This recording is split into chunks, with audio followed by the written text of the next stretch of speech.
آج کل یہ ٹرینڈ چل گیا ہے کہ شادی اور ولیمہ ایک ہی کرتے ہیں، تو کیا یہ صحیح ہے؟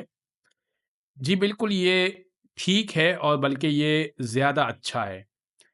میں نے ایک اور ریل میں اور ایک اور سوال کے جواب میں بھی عرض کیا تھا کہ ولیمے کا فقہ جعفریہ میں یہ کانسیپٹ ہے کہ آپ کا جب نکاح ہو گیا تو اس کے بعد مومنین کو کھانا کھلائیے۔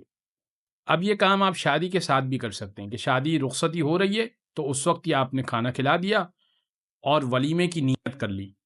بعض لوگ شادی تو کرتے ہیں، کھانا بھی کھلاتے ہیں اور لاکھوں روپے کا خرچہ کرتے ہیں، لیکن ولیمے کی نیت نہیں کرتے۔ جب ولیمے کی نیت نہیں کرتے تو ولیمے کا ثواب نہیں ملتا۔ یاد رکھیں کہ ولیمہ جو ہے صرف ایک مستحب کام ہے، ایک ثواب کا کام ہے۔ جس طرح حج کا ولیمہ ہوتا ہے، جس طرح نئے گھر کا ولیمہ ہوتا ہے، اس طرح سے شادی کا ولیمہ ہوتا ہے، نکاح کا ولیمہ ہوتا ہے۔ یہ مستحب کام ہے، تو شادی کے ساتھ ہی جو کھانا آپ کھلا رہے ہیں اسی میں آپ نیت کر لیں ولیمے کی، اور یہ آپ کا ولیمہ شمار ہو گیا مومنین کو جو آپ نے کھانا کھلایا۔ اس کے لیے ضروری نہیں ہے کہ آپ ایک رات گزاریں، میاں بیوی تعلقات قائم کریں اور اس کے بعد کھانا کھلایا جائے۔